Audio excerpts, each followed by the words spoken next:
Well, I hope it's recording. Let's get into this. Episode 232 of the Constitutionals Podcast. Theme song coming at you. I've never done that before. Three, two, one.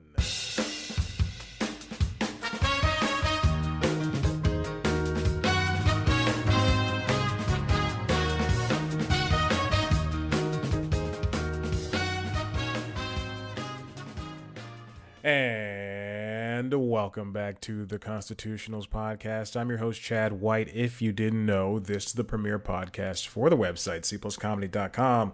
Like I just said, it's a website. Go there. Here we are, episode 233 of the Constitutionals Podcast. I believe I did a little preamble at the beginning of this show that said 232. We'll see if I included it. Also, if you hear diners, drive-ins, and dives playing on the TV, that's exactly what's going on.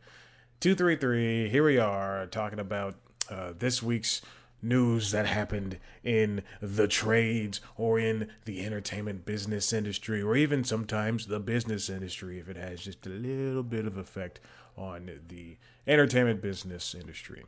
What's going on this week? Nothing. Just got a haircut. And what else did I do? Nothing, truly. Oh, you know what?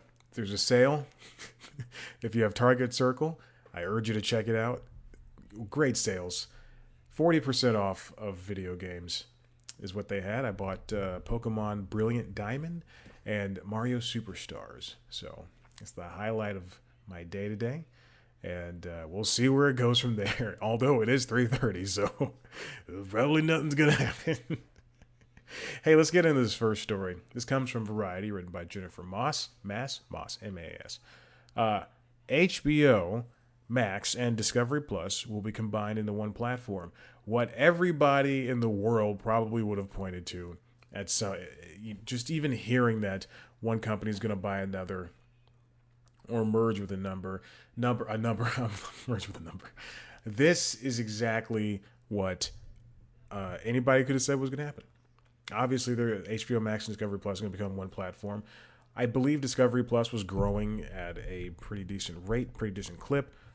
But HBO Max is the name that people recognize. When people hear Discovery, they probably think of Discovery Network instead of Discovery Networks, which encompasses TLC and Food Network. I'm watching that over there, and the like and such. So it's an interesting proposition. I think it's a smart one, obviously, and there's no telling when that'll happen, but it will happen. Right now, it is probably going to be as Discovery CFO Gunnar Wiedenfels, who is going to serve as the CFO for the newly combined Warner Bros. Discovery. As Gunnar suggests, the first step during the integration will be some form of bundling, which is how I can describe this show. Some form of bundling. Okay. And so we're going to see something along the lines of Disney Plus, Hulu, and ESPN Plus. You know what? And in the same vein, I can see ESPN Plus being phased out and being turned. Well, you know what? and in that respect, I can see Hulu being phased out and being melded into Disney Plus. But there's so much, Disney Plus this week on the 15th, they got the Marvel Netflix shows, Jessica Jones, Daredevil, Iron Fist, Luke Cage, and the Defenders, which they all melded into the Defenders, that limited series, which was supposed to be multiple seasons, but I guess it didn't do well enough. And then Punisher, which they include in the Defender series for some reason. I don't know. I've only seen the first season of Jessica Jones, and I've only seen 3 episodes of Daredevil, so I have no idea if Punisher feeds into that at some point. I think he should, though. But it's... those shows are very TVMA rated, and for the money, I thought they would head over to to Hulu. I thought that's where they would be, but obviously they want to keep all this MCU stuff in the same vein, in the same worlds, I guess, in the same platform. So they move those Netflix shows over to Disney Plus, and now they have parental ratings things on Disney Plus, where Disney Plus was supposed to be for families, Hulu was supposed to be the adult thing, and ESPN Plus is supposed to be the sports thing. But now a lot of ESPN Plus stuff, a lot of 30 for 30s, a lot of sports docs are on ESPN Plus, a lot of, are on Disney Plus rather, and a lot of all of ESPN Plus can be viewed on Hulu, and then there are some things from Hulu that lived on Hulu that are now sharing bi-coastal lives on Disney Plus. So, it's as much as these companies want to build some type of synergy, they also are pointing in an area of where where I think it's going to eventually go, where we're going to have 7 apps instead of 14 apps, and everything's going to be merged into one. So and I think this is a bad idea, but CNN Plus should have been molded into HBO Max. I think for everything, but CNN Plus launches next week, and I'll be doing an episode on it the week after it, but on an episode of News Time the week after. But I just I think the more people that you can retain on one app, the better. Even for the joke is that people who when you're on Netflix, you're like, oh, I just can't find anything to watch. I can't find anything to watch on Prime Video because it's a bad app. Have you tried scrolling through Prime Video? My God, that's my that's how I use the remote. That's how I use the Chromecast with Google TV remote. It's a very tiny remote that is prone to getting disgusting, even if you don't even have anything in your hands. Just prone to getting just gross. And scrolling through that is horrible. But I could definitely see at some point there being if you hear. I chose to record at this time. I set a reminder on my calendar, a Google task. I set a task to start recording at 3. It is 3:30 when I sat down, and this guy started blowing this wind machine outside, gas blower. There's a big issue in Atlanta where a lot of people use those gas blowers, the leaf blowers, at and I'm not kidding when I say this, like 5 a.m. in the morning, sometimes after 11 p.m., sometimes after 10, like a lot of times after 10. And it's a big complaint, and there's people complaining about it, and there's bills to be passed and such. Anyway, there's that. I'm only reminded of that. But I would, and I'm not saying that the best either you merge all the apps or you don't. And I know, if we bring CNN Plus, then HBO Max will have to go up to $20 a month. I'll tell you what, Netflix is already $20 a month, and you better believe that's making me watch it more. $20. Well, I guess I gotta. What is this show? Human Resources. I did want to watch that, so that's what I did watch at 3:00 instead of doing this. So Discovery Plus already costs $5 a month with ads, $7 without, and just merging them, I don't think should raise the prices. HBO Max is $10 with ads and $15 without. And this is just an easier way to bolster subscribers and say we have a lot of people subscribing to us, and you should give us your ad dollars. It's telling subscribers, hey, we can get and retain you guys, but it's also telling the companies that want to work with Netflix, hey, we can also do this too. And that's why, the subscriber numbers matter a lot. But hey, speaking of merging, this other one comes from Jennifer Moss over at Variety. She's over on the acquisition beat, the merger beat. Amazon closes that $8.5 billion acquisition of MGM.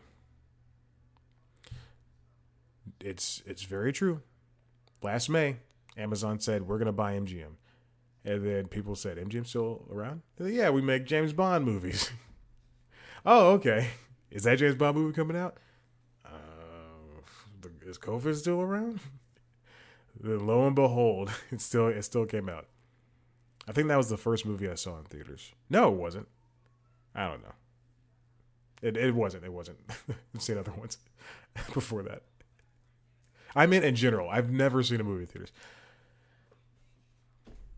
MGM, buying MGM is bringing 4,000 movies, 17,000 TV episodes, and I don't give a crap about the awards, over there to Prime Video. I don't know when this stuff is going to land, and there's no telling if that's going to have, if Prime Video is going to be the streaming home of the James Bond movies, which are notoriously streaming on across every streaming app. Probably Discovery Plus, Tubi.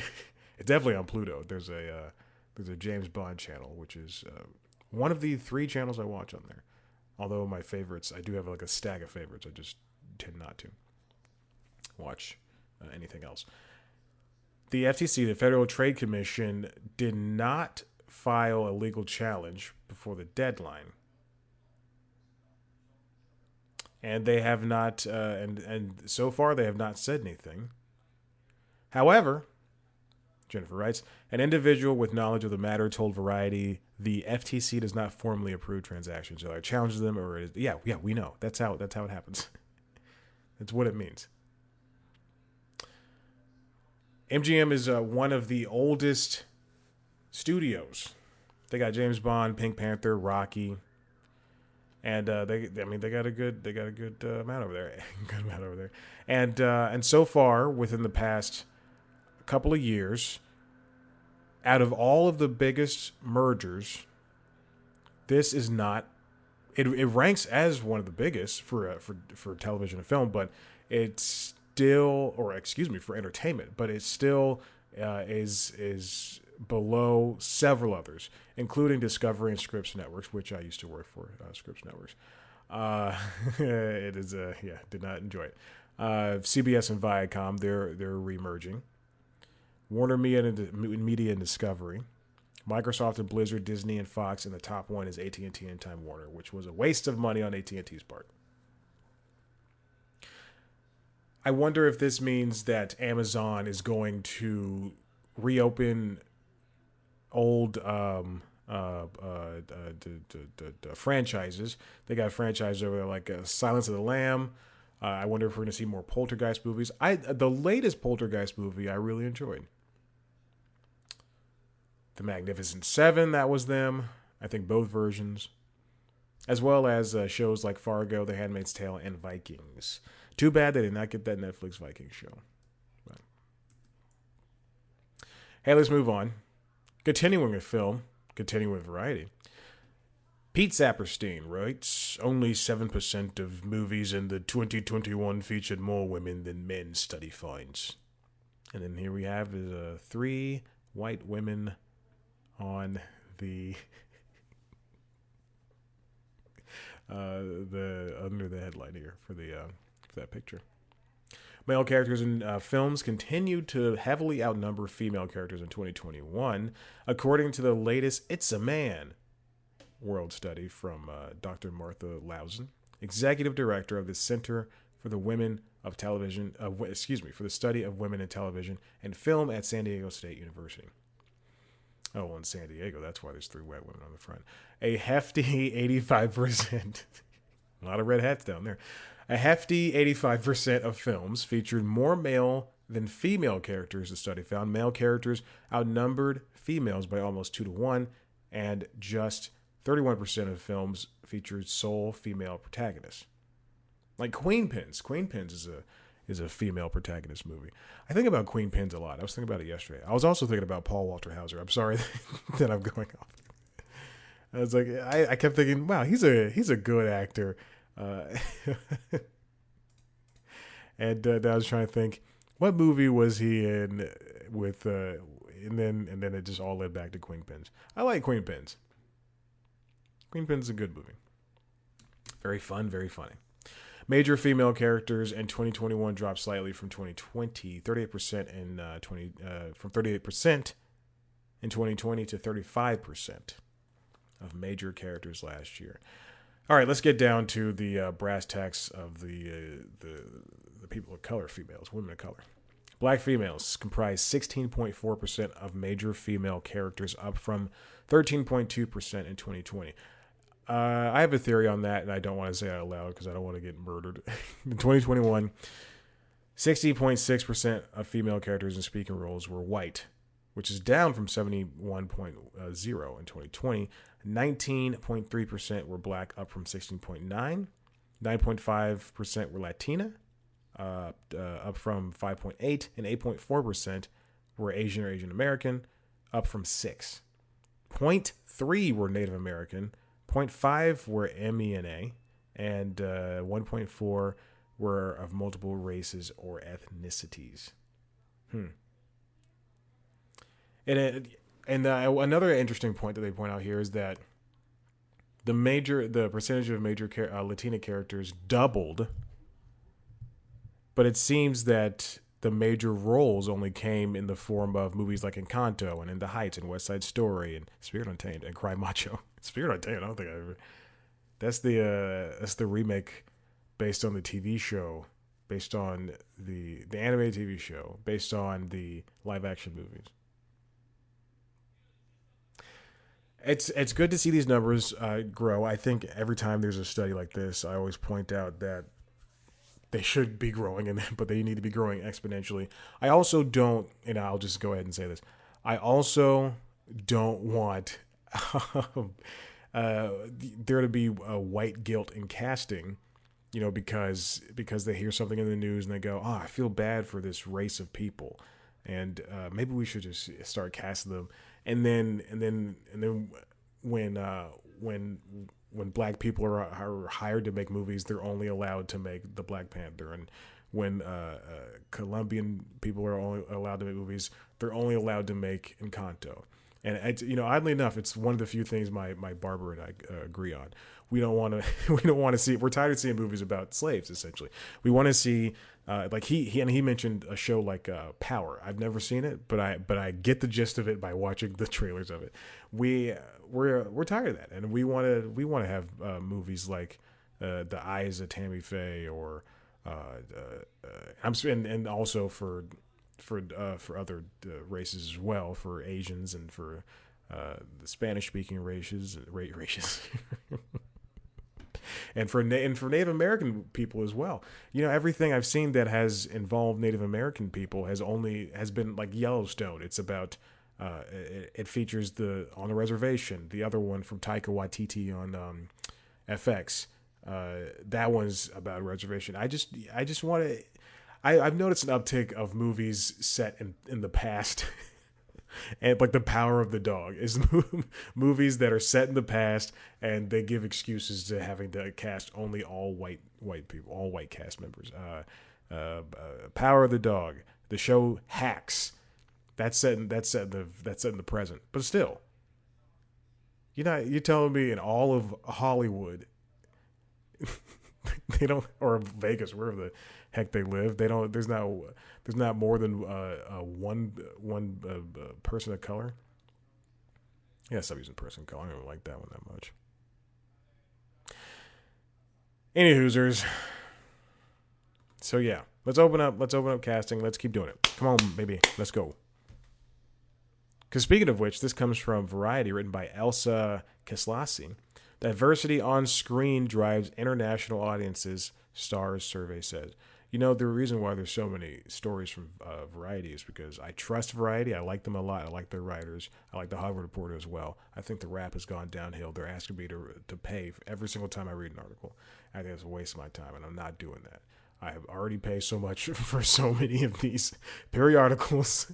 New York Times gets my full amount of money. Wall Street Journal's getting my money. And I give money to NPR sometimes. I'm sick of it. Not everybody can get money. I want a tote bag from the New Yorker. I put one in the wash, and that was a bad idea. Okay. Okay. All right, diversity on screen. So this is an interesting little tidbit I saw. There's a report that came from in partnership with Center for Scholars and Storytellers at UCLA. It was conducted by Stars. Yes, Stars, the premium cable channel slash streaming service that is owned by Lionsgate. This is all about. This came from the celebrate a transparency talk from March 16th on celebrating Women's History Month.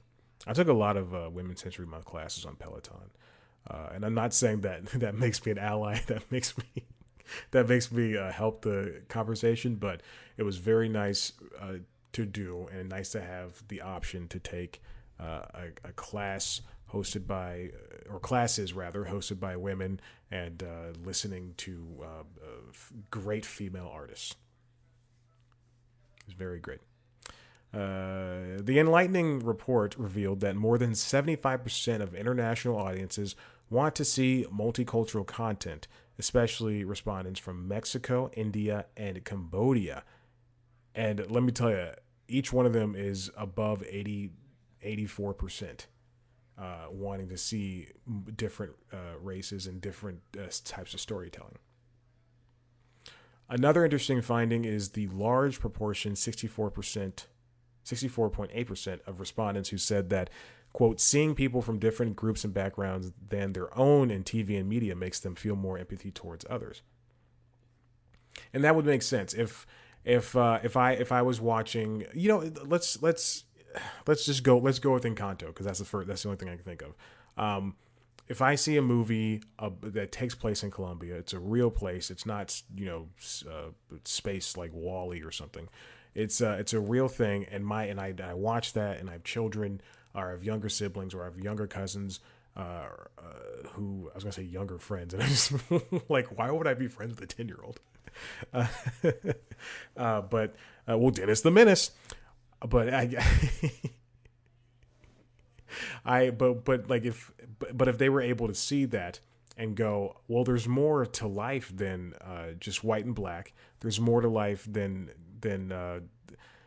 some people really love their family, and that's what Encanto is about. It's a lot about family, or it's a lot about inheriting special gifts and treating yourself specially, and all that jazz that Pixar loves to do in every single movie, like the movie Turning Red, which ended the movie with the joke of "My panda, my choice."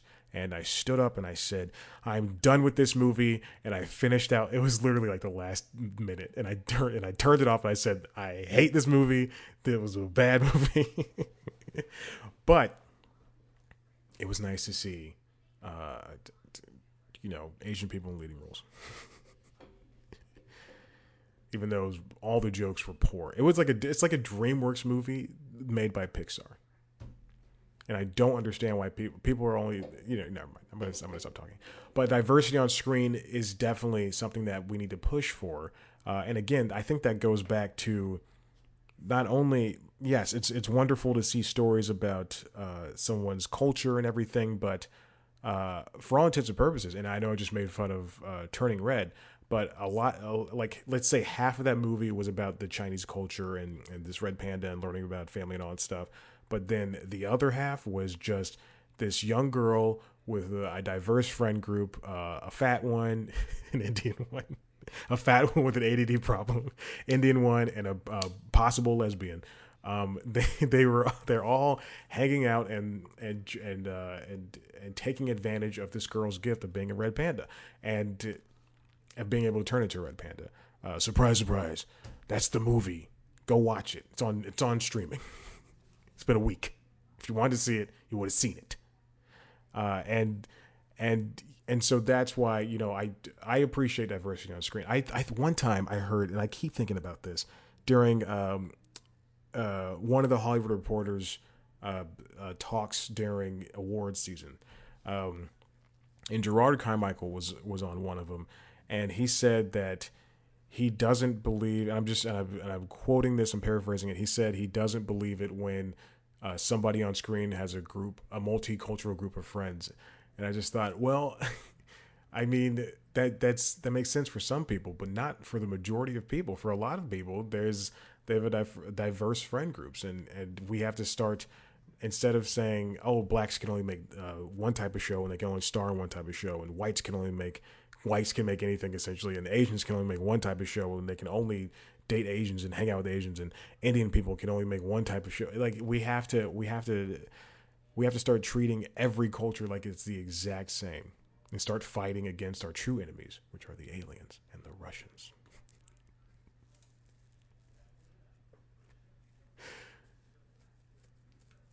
All right, let's get to this last story. It comes from Just kidding, New York Times, written by Katie Robertson. Dozens of BuzzFeed employees claim they were illegally shortchanged in the IPO. So if you recall, BuzzFeed went public just a little short bit ago, which meant that the people that were working there when it was private should have made a couple of bucks. But as it turns out, nearly 80 former and current employees of BuzzFeed accused the company in complaints on Tuesday of bungling its stock market debut and denying the workers a chance to sell their shares at a higher price in two claims made to the American Arbitration Association, AAA.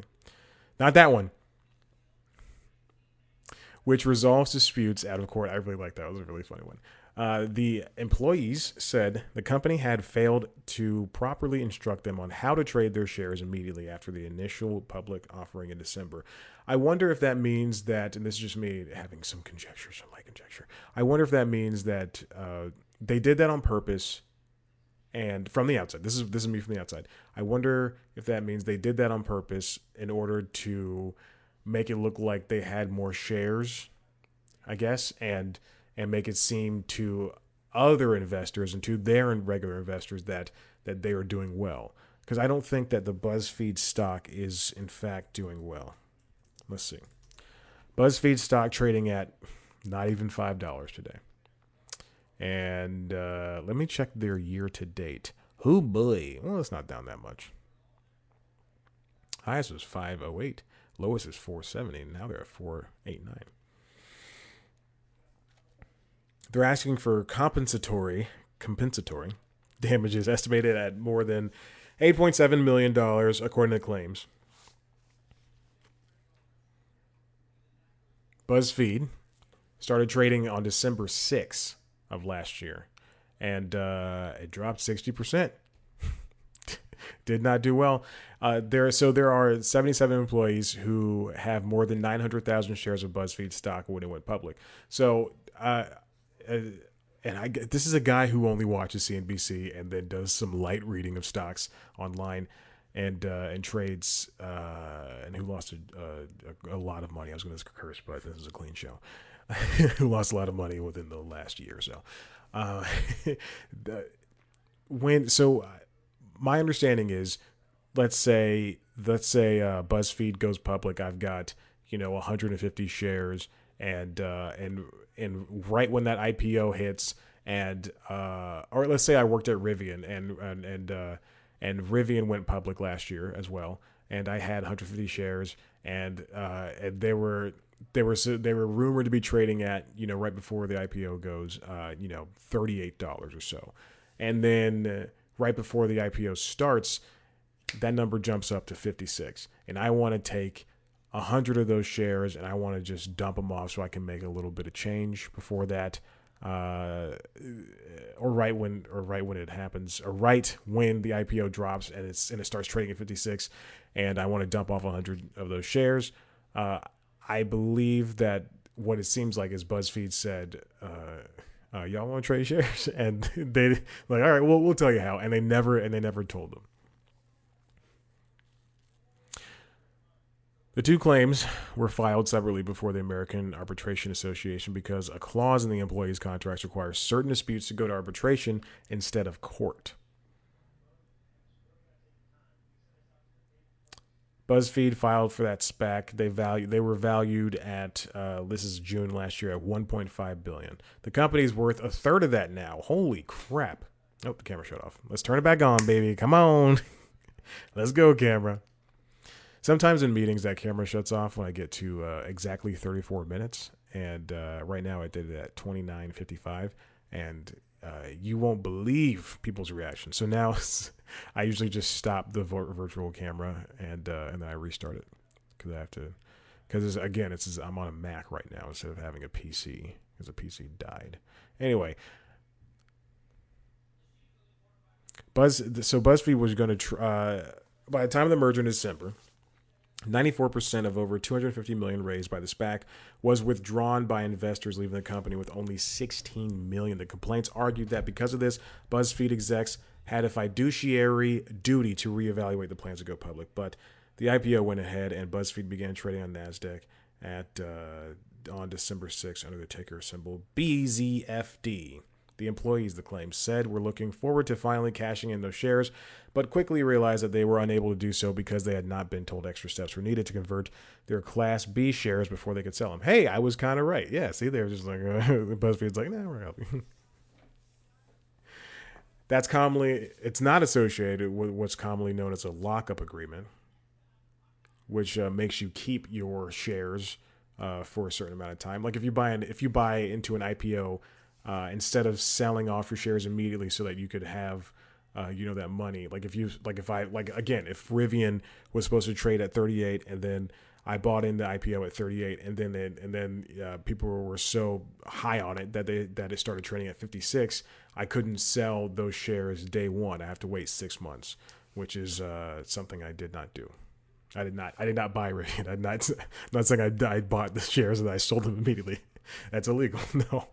I did not buy Rivian at all. I should have. Oh, I should have. Hey, but listen, BuzzFeed, this goes back to the New York Times. The New York Times has been steadily trading at between $20 and $25 for the past 50 or 60 or some odd years, or however many years it's been trading at that, and it's never really grown. And I think. I don't know. Oh God, this pisses me off. I'm looking at the top of the article. If you look at the New York Times article, and the picture that they feature has a guy in the back with sunglasses on at the Nasdaq listing, and he has a cardboard sign that he's holding, and it says two-way star, and I think that's a reference to Succession, and it pisses me off to no end. Also, not that many dark-skinned people over there. But anyway, I don't even know what I was talking about before. But, the New York Times trading. And so, and to some regard, I obviously cannot speak, for the impetus for this entire company of what Jonah Peretti, the chief executive of BuzzFeed, is thinking, and his board members and all that stuff. But to some extent, I want to say that BuzzFeed is really trying to be this newfound version of New York Times. But even though they have a couple of Pulitzers or a couple of they're a well-clicked site, it doesn't necessarily translate to something that is as trustworthy as Wall Street Journal, New York Times, or even The Atlantic or Vox even. Something that you can take as seriously. And so I think that's where investors really see. I don't know, when you see these companies go public, do they want that influx of money? Like, is that something, because we've seen a lot of, especially unicorns, not do well. They just come and then they're on there, and then there's that maybe initial high, and then they go lower, and then, or if anything, they flatline and then go lower. So yeah, I don't know. What does BuzzFeed want? What does BuzzFeed want out of being public? And then doing this shortchanging of their IPO to their employees. This is what happens when we let millennials do things. Hey, listen. Speaking of millennials doing things, why don't you head on over to the website, cpluscomedy.com, where there's stuff. It'll be fun. You should definitely check it out. You can also go to youtube.com/cpluscomedy to see a video version of this show. See me sitting in a shirt that says, "My favorite people call me grandpa." Yeah. It was given to me on my birthday a couple years ago by my friends who are not my children. But hey, I love hanging out around kids, I guess. No. Yes. No to that, but yes to the continuing of me doing this. YouTube.com/equalscomedy. See a video version of the show as well as our premiere show News Time. All caught up. This week's episode is about Disney not saying, or Disney won't say gay. That's what it's called. But Disney's ineffectual statement about the Don't Say Gay bill down in Florida. It's another musical, Cold Open, so definitely check it out.